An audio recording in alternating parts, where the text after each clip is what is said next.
Okay, guys, I think I'll start. I'm just going to review a little bit about what we did in our last lecture. You're now responsible for knowing the shapes of different molecules given their Lewis structures and predicting whether they'll be polar or nonpolar. So here are some diagrams. This was in your homework on the presentation from last week. So this particular molecule here, you can see, is symmetrically shaped. The unshared pairs of electrons are arranged around the center, so the forces will balance out. So this would be a nonpolar molecule here.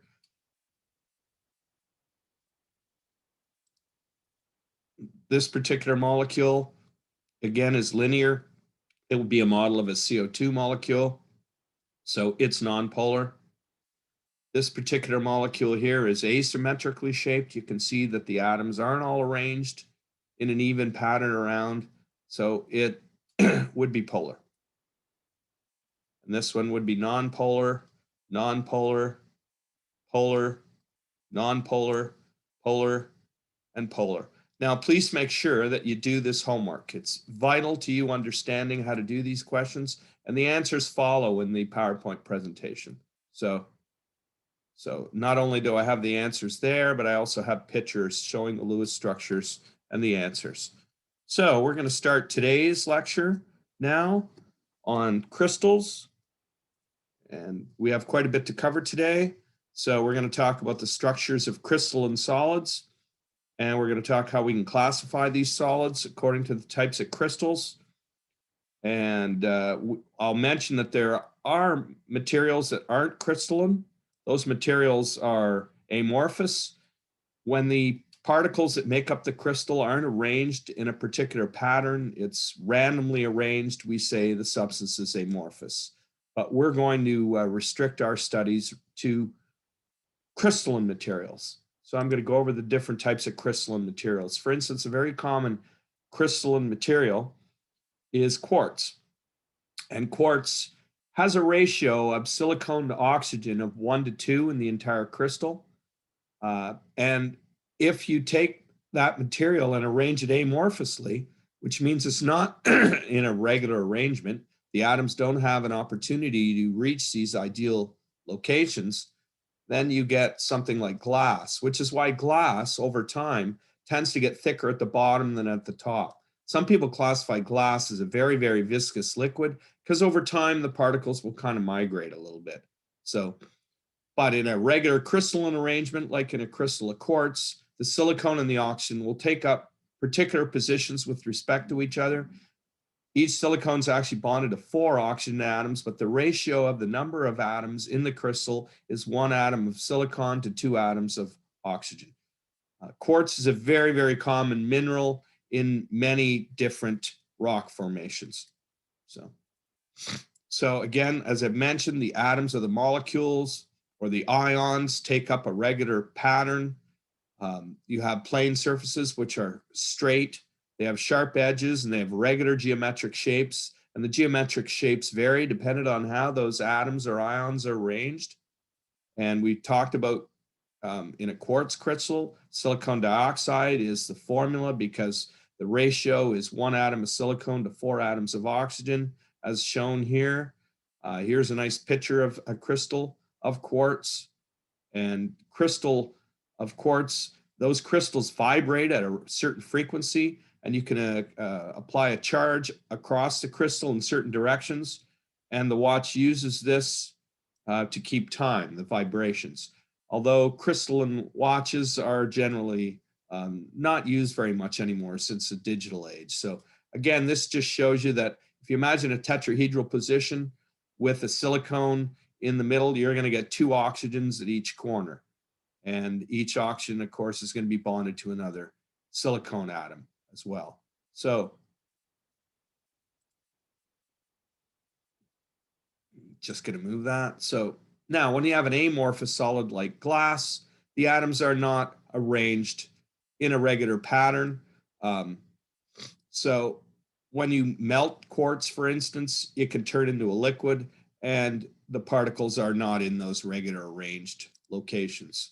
So now we can use quartz glass in windows, in lasers, and in fine optics like Zeiss lenses. and the solid form before the atoms have an opportunity to reach those optimal positions. So now we also have network solids, which can be made out of molecules, and we can have covalent network solids that have atoms arranged much like giant molecules. So one big crystal is like one giant molecule. You can have crystals made up of ions of opposite charges. You can have crystals made up of metals, which are made up of kernels of positive ions with electrons in a sea of electrons. And the type of bonds that holds the crystal together, basically, there are intra and intermolecular forces. Intramolecular forces are inside the molecules, and intermolecular forces are between the molecules. And those types of forces dictate the properties of the crystals. Now we can form molecular solids. Usually they're made up of nonmetals in groups 15 through 17. And it consists of molecules that are held together by very weak intermolecular forces. And so they have low melting points and boiling points. So an example of this would be sugar molecules, which are made up of molecules that have 12 atoms of carbon and 22 atoms of hydrogen, 11 atoms of oxygen. So here's an example of those molecules. Now the intramolecular forces are quite strong, but the intermolecular forces are weak, which explains why if we heat up sugar molecules, that they will melt fairly easily because of those weak intermolecular forces. They're far weaker than covalent bonds. And that's what keeps the atoms within each molecule. So now, if you've ever cooked, you might notice that if you heat up sugar, sometimes you start breaking the intermolecular forces. The intramolecular forces are overcome, and the sugar can start to caramelize, which means the bonds are starting to be broken within these molecules. And you get various changes happening. Of course, brewers that make alcohol are aware of this, and it can, while you're brewing and making your wort, which is kind of a mixture of sugar and water, you can heat it at a various temperature, and you can create desired effects with the sugar to create different colors in your brew and different tastes. If you burn it a little bit, then you get a more caramelized flavor. When you burn it, of course, you're making carbon. You're releasing some of the carbon atoms. You're breaking those bonds. So here we have, again, a covalent network crystal made up of atoms that are all covalently bonded together. And usually these are made up of nonmetals from group 14. So I'm talking about carbon and silicon and germanium. And they can be arranged in a regular geometric pattern like tetrahedrals, where each atom is covalently bonded to 4 neighbors, making for the strongest materials known to man. So we can think again in a covalent network crystal of the crystal as being like one gigantic molecule made up of billions of atoms. Diamonds are an example of this covalently bonded arrangement. They have very high melting points and they're very hard. We use them in drills to drill the earth because they're the hardest materials known to man. They melt at extremely high temperatures. Diamonds are formed inside kimberlite, inside the earth under very high temperatures and pressures. And occasionally those kimberlites deposits in the earth get thrust because of volcanism up to the surface. And that's why geologists will look for kimberlite deposits, because of course diamond is a highly prized material, particularly since in our culture we have convinced ourselves that we need to provide diamond rings to our loved ones when we get married. That artificially props up the demand for diamonds. Now we can also arrange the atoms in sheets with carbon particularly. We don't always have diamonds, of course, with carbon. We get various allotropes of the element carbon. We can have sheets of carbon arranged in 6 atoms. And you might know that as graphite, or graphene would be a single layer. So in that case, the covalent bonds between the atoms are strong, but there's only 3 bonds per atom. So overall, the forces are a little weaker, whereas in diamond, each carbon is covalently bonded to 4 neighbors. Now, there are fairly weak forces between those layers, and that's what accounts for the fact that graphite is a little bit slippery. So we can slide these layers over top of each other. Now, network solids, again, are arranged by placing the atoms at distinct locations. And you can find that, again, how the atoms are arranged in those 3-dimensional shapes determine the types of crystals. Now, this represents a crystal of an ionic solid. And ionic solids tend to be formed from compounds made from group 1 and group 2, like the sodium family and the beryllium family. And they will combine with elements in group 17 and 18, or 16 and 17, sorry. So like the nonmetals, like the oxides and the halogens, these crystals contain ions of opposite charge, which are held together by electrostatic forces, Coulombic interactions. And in the case of sodium chloride, because it's a 1+ and a 1- charge on the ions, they will arrange themselves in a ratio 1:1 in a particular formation. So they tend to have ionic solids. These forces are fairly strong, so the melting points range from low to moderately high as the forces get stronger, depending on the strength of that ionic bond. And I'm going to talk a little bit about what determines the strength of the ionic bond. As the charges get bigger, the force gets stronger. So a 2+ ion and a 2- ion would have 4 times the attractive force of a 1+ ion and a 1- ion. And the other thing that can determine the forces of attraction in the ionic crystals, which affect the melting and boiling points, are the sizes of the ions. Just like with magnets, if you've ever seen magnets and played with them, if you take magnets and put them close together, the force is stronger. If you make them further apart, they will get weaker. Same thing happens with this ionic force. They behave just like those magnets. Smaller ions are closer together, so they have stronger forces of attraction, just like 2 magnets that are really close together. So the formula we can use, and this might be familiar to you with physics, you looked at this formula, where the force is equal to a constant times Q1, Q2 over R squared. Q1 and Q2 represent the charges of the ions. And for instance, in this crystal here, if it were made up of sodium chloride, where sodium's a 1+ ion and chloride, sodium is 1+ and chloride is 1-, we would get a magnitude of force of 1 times 1, which I call a 1 magnitude force.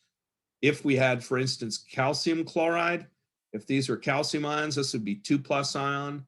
This would be a 1- ion. So the force of attraction, when we multiply the 2 charges together, would be a 2 magnitude force. So the 2 magnitude force would be approximately twice as strong as a 1 magnitude force. However, the other factor is the distance that the particular ions are apart from each other. The closer they are, the stronger the force. You can see it's an inverse square relationship. So the distance has a significant effect on that force. So now, when we talk about arranging crystals in order of increasing or decreasing melting points, for instance, if I gave you these 3 formulas, you could see that in this case, they all contain a negative chloride ion. They all contain positive potassium, calcium, and aluminum ions, 1+ charge, 2+ charge, 3+ charge. The strongest force of attraction will be in the aluminum chloride because it's a magnitude 3 force, a 3+ pulling on a 1-. The weakest force will be between the potassium and the chloride. So, so we can arrange it in order of decreasing melting point by putting the highest melting point with the strongest force first. So that's how we would arrange them. And again, I talk about the magnitude of the ionic attractions. We multiply the 2 charges together to get that magnitude of force. So I call that a magnitude 3 force, a magnitude 2 force within calcium chloride, and a magnitude 1 force between the ions in potassium chloride. Now, if I'm going to talk about these particular crystals here, now size comes into effect because they're all 1 plus 1 minus ions. The other factor we're going to look at is in that force equals K Q1 Q2 over R squared equation. We're going to look at the value of R. So the distance between the ions. So what we have to do now is use your periodic table. And if you take a look on your periodic table, you will see that iodine are the biggest ions. The potassium ions are all the same size. So we can look at the difference in distance by looking at the size of the negative ions. So the negative ions in this case, the potassium iodide would be the furthest apart because the iodide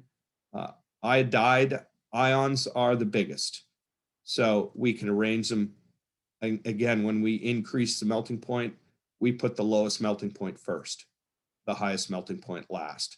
Biggest ions have the distance between the potassium ion and the iodide ion would be greatest because iodide ions are at the bottom here. They have more energy levels, bigger atoms. And bromide ion has one less energy level, so it's going to be a little bit smaller. So you can see the trend that's happening there. Okay, so as you go up, the ions get smaller, the forces of attraction get bigger because it's an inverse square law. Now, let's talk about a metallic crystal here for a minute. So when we're doing a metallic crystal, if you can imagine in a metal, what happens is all metals are made of atoms that have fairly weak pulls on their electrons. So the electrons are free to roam. If these are 1 plus kernels in this metal, each kernel would release 1 electron into this sea of electrons. So the electrons would be flowing around here in the spaces in between. And this delocalized bonding that occurs between the metallic kernels, the positive ions, and the sea of electrons accounts for some of the properties of metals. It makes them ductile, which means it can be drawn into wires fairly easily. And it also makes them flexible. You note that most metals you can bend and twist them in when they're in thin sheets. So if I could demonstrate this as well, I could show you a little bit of a kind of a model here. The forces of metals are the strength of the force are fairly strong, which accounts for higher melting points. Now, if I was to compare melting points, the charge of the kernel and the number of electrons in the sea of electrons determines the force of attraction within the metals. So if I had sodium, there'd be 1 plus ions in the kernel and 1 electron in each sea. If I had compared that to calcium, each of these would be 2 plus charges.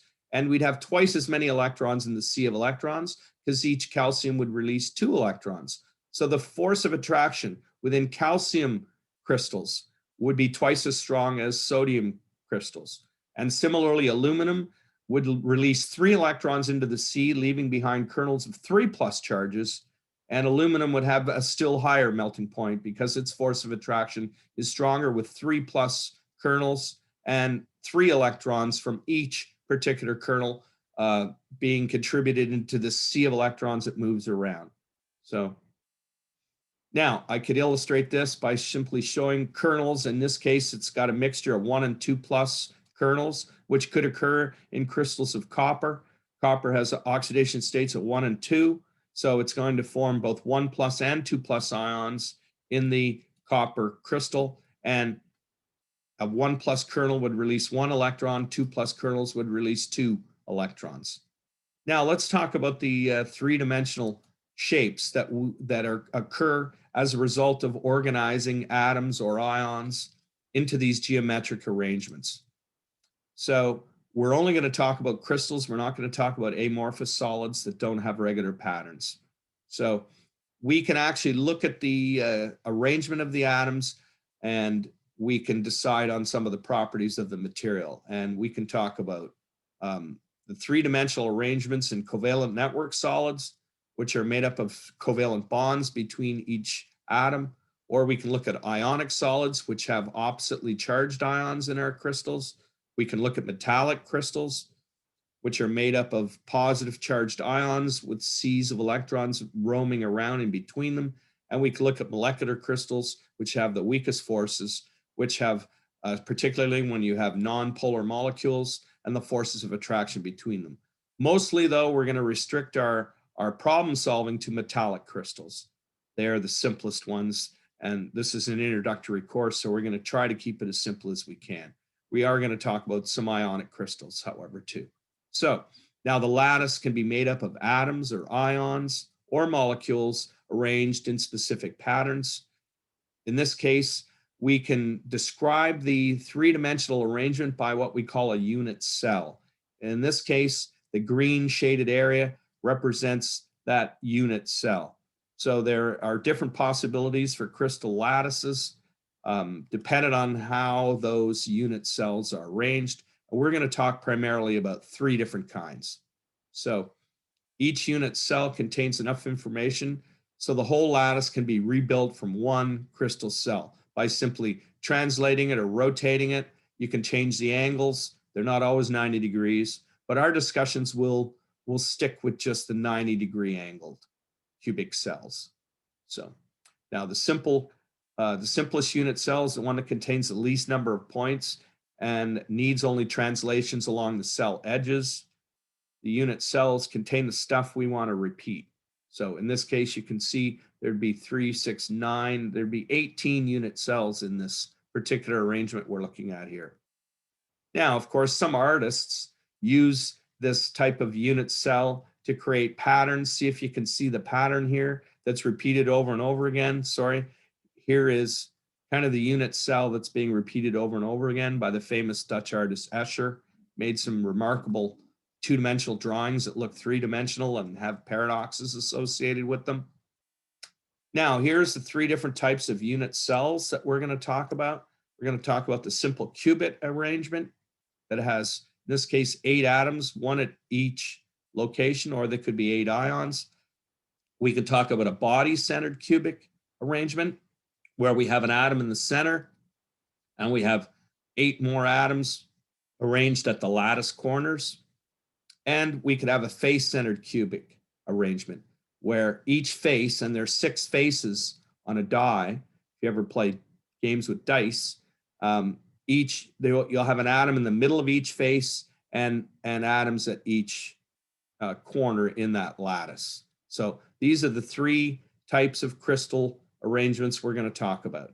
And the one that has the most densely packed arrangement is the face-centered cubic, which is the most efficient way to package. For instance, if you're at a grocery store and you're packing grapefruits in a big arrangement, you're going to want to pack them in a face-centered cubic arrangement to maximize the number of grapefruits that you could put. Later on, I show you a picture of a cannonball that uses a face-centered cubic arrangement. So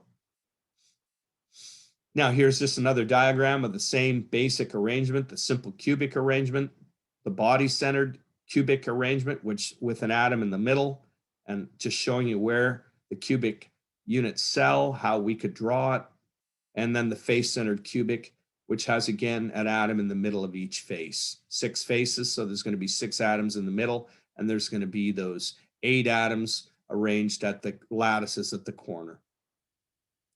Now, see if you can imagine here that when you share these atoms, sometimes you're going to share them in pieces because you have 2 cubic cells side by side. They're going to share atoms. So in this case, we have 1 atom.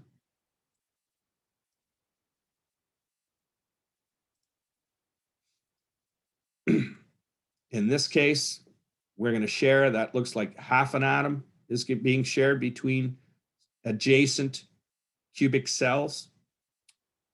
In this case, you're going to be sharing, there's going to be 4 cubic arrangements beside each.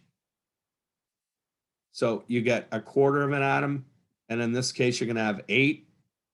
So each cubic cell would receive 1/8 of an atom. Okay, so again, just showing you different diagrams indicating these are simple cubic cell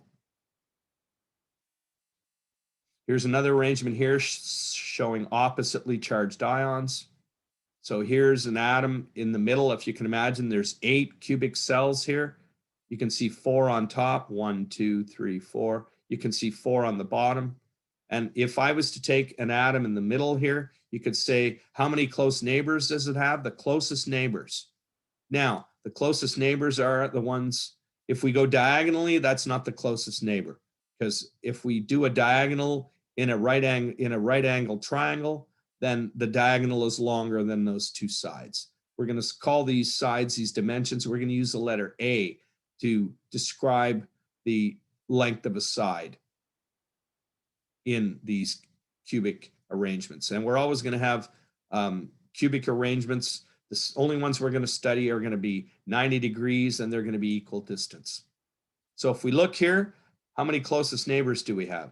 So you can see in this case, you're going to have 1, 2, 3, 4, 5, 6 arrangements. Each corner is going to have 8 cells. So each one is going to have 1/8 of an atom that it shares with. So here's another picture of one, a simple cubic arrangement. Each corner atom belongs to 8 unit cells. Again, if we go back, you can see, imagine we're talking about this kind of arrangement with 8 unit cells. Each corner atom belongs to 8 unit cells, and only part of each atom is in the unit cell.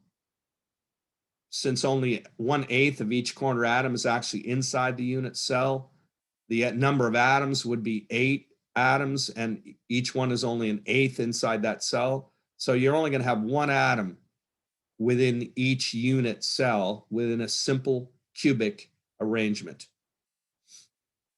Each lattice point has 6 nearest neighbors, as we talked about in the previous diagram, and we call that coordination number 6 for the number of nearest neighbors. And if you were thinking about this lattice point and this atom, there's a nearest neighbor, there's another nearest neighbor, there's a third nearest neighbor. The one that's diagonal is a little further away, so that's why it's not a nearest neighbor. So here I'm showing you 3, there'd be 3 as well above it. So for a total of 6. Now the dimension of this simple cubic cell, we call that A. And this distance would be the radius of the atom in that simple cubic cell. We're going to call that R. The radius, of course, being the distance from the center of the atom to the outside of the atom, assuming the atom is spherical. Okay. So the relationship in a simple cubic cell between A and R is A is always equal to 2R. Relatively simple. We're going to use these formulas in the lesson that I'm going to teach tonight. Okay. Now, if you can imagine again, here is our atom, and you have a layer above and you have a layer below. Okay. Just to allow you to visualize what we're talking about. So here are the lattice points for a simple cubic lattice cell. And here again is the atom that's in the middle of those 8 cells. And you can see there are 6 nearest neighbors, and there are 8 corners. And that's why we call the coordination number for a simple cubic cell as 6. And the coordination number, again, is defined as the number of atoms or ions with which a given atom is in contact. Okay, the diagonal ones are further away, so we're only talking about the nearest neighbors. Now we're going to talk about the body-centered cubic arrangement. A little bit different. We're going to have an atom in the center, and we're going to have atoms in the corners above and below. So what we have in each of these cubic cells, a little more tightly packed, is you're going to have 2 atoms as opposed to the simple cubic that had 1 atom. So where do we get those 2 atoms? Well, each corner is shared with 8 other cells. So you get 1/8 of each corner atom. So 1/8 times 8 is 1 corner atom. And the atom in the center is entirely within this body-centered cubic. So you're going to get 1 atom there plus 1/8 of each of these 8. You're going to get 2 atoms in a body-centered cubic cell. So the coordination number is 8 for a body-centered cubic, each atom is closely aligned with 8 other atoms. Okay. And now the next type of cubic arrangement we're going to talk about is a face-centered cubic. So in a face-centered cubic, you're going to have an atom in the center of each face, and you're going to have the 8 atoms at the lattices in the top and the bottom, and you're going to have 6 faces. So there's going to be an atom in the middle of each of those 6 faces. Of course, 2 dimensions, it's more challenging to visualize that. Now, in this case, with a face-centered cubic, which packs the particles more closely, you're going to have 4 atoms in total that are associated with each face-centered cubic arrangement. And I'll show you where those are. There's each of these, and there's 8 of them again at each corner, 4 at the top, 4 at the bottom. You're going to have an 1/8 of each of those. And there's 6 faces on a die. If you've ever played with dice, there's 6 numbers on dice, 6 faces here. You're going to have a half. Each of these atoms on the face is going to be shared with the neighbor right beside it. So you only get half of each atom that is actually in this cubic cell. So you're going to get 6 times a half, which is 3, and then 1 derived from the corner atoms, an 1/8 of 8 gives you 1, and that's where we get our 4 atoms. So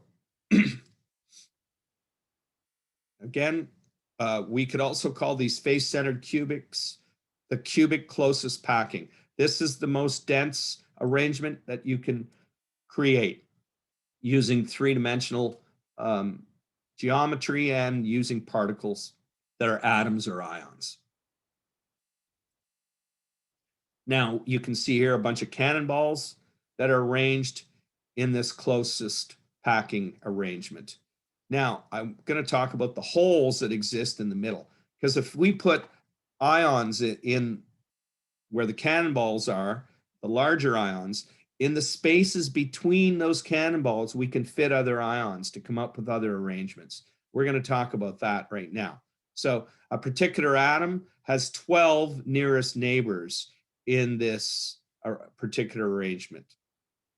Okay. In the face-centered cubic arrangement, each atom has 12 nearest neighbors. Now it's starting to get complicated to say, well, where do those 12 nearest neighbors come from?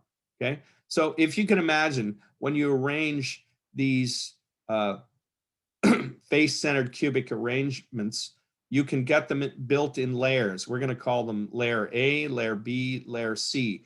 So if I was going to talk about how many nearest neighbors an atom would have right in the middle, I could think of the middle layer. Well, this atom is going to have these particular 6 closest neighbors. And if I look above it, you're going to have 3 closest neighbors if I was to sit this on top. And similarly, the ones in the bottom, I'm going to have 3 nearest neighbors. So you're going to have 3, 6, and then 6 more for a total of 12, the coordination number in that face-centered cubic arrangement. So different views of the same phenomenon here.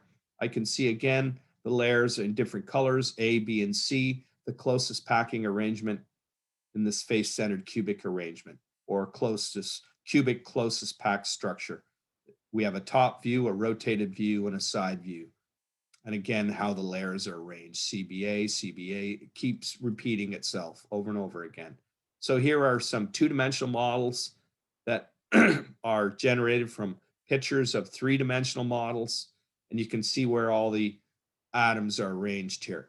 So again, an atom in the middle of each face, and you get atoms at each lattice point. There are 6 faces on here.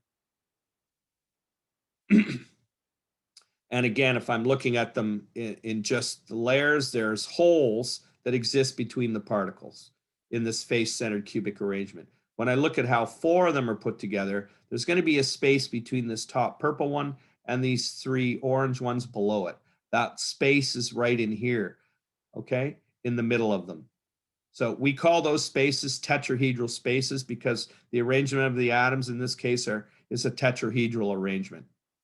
So each unit cell has 8 tetrahedral interstitial sites, or spaces where other atoms or ions can be placed, depending on what type of crystal it is.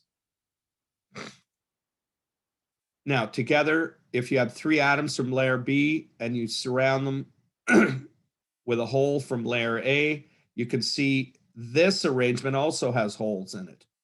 So the site is the center of the face-centered unit cell. You have additional interstitial spaces between the 6 nearest neighbors. Each edge is a quarter tetrahedral site. So there are 4 octahedral interstitial sites per face-centered cubic unit cell. And the octahedral holes are larger than the tetrahedral holes, so they can accommodate larger cations. A cation is a positively charged ion. See the positive sign where that T is. Anions are negative ions. See the N, negative ions. So again, it gets complicated, but I'm not going to require you to draw any of this stuff. So you can see again, if these atoms are arranged in layers, we're going to talk about the relationship between the radius of the atoms and the actual the holes or spaces between the atoms. You can see it here. What I'm trying to represent, this would be R over here. Here's that space, which I'm showing here, the space right here. And here's another atom over here. Here would be another atom.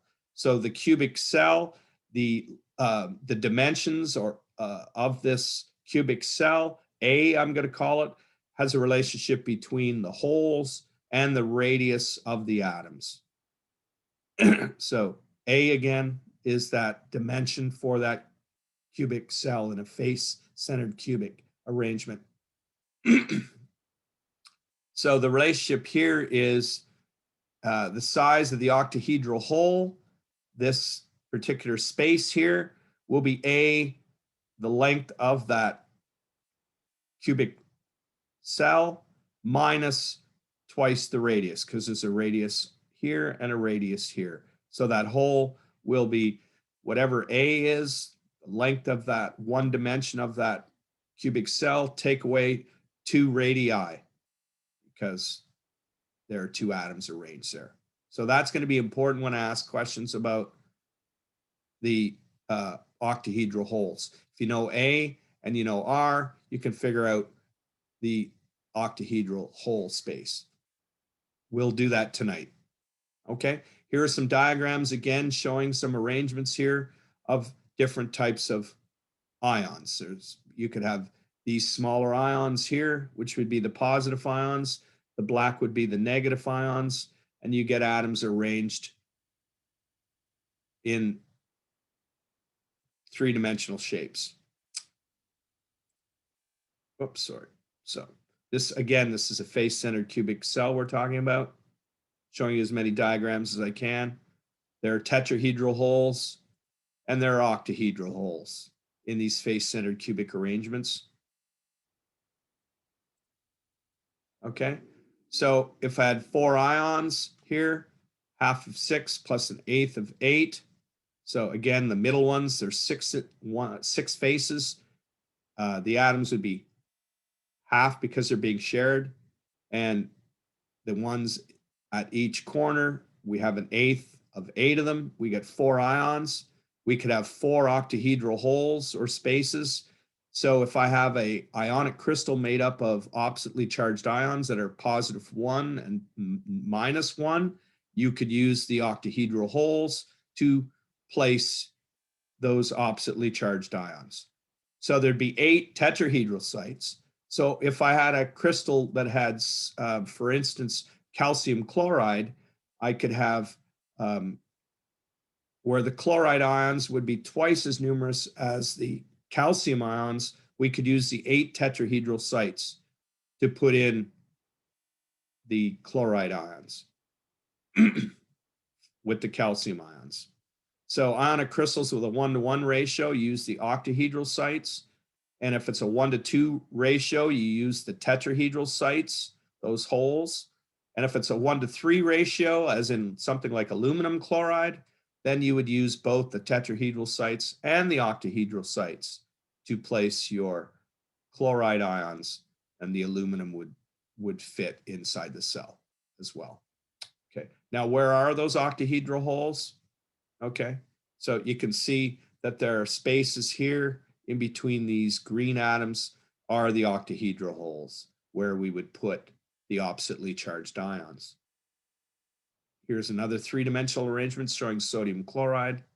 So the chloride ions are significantly larger than the sodium ions because the chloride ions have 17 protons in a chlorine atom. In this case, they would have 18 electrons, whereas sodium only has 11 protons in the nucleus and 10 electrons. So the sodium are markedly smaller than the chloride. So we could put the sodium in those holes and the chloride around them in this particular arrangement, this ionic crystal here. So, so the closest we could pack them would be this type of arrangement, where the sodium ions are filling the octahedral holes between them. And again, this is a face-centered cubic unit cell. Now, that's the end of today's lecture, and you could read these pages in Petrucci 551 to 562.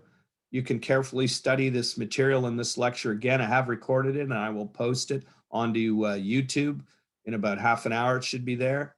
Okay, so I'm just going to end the recording right now. So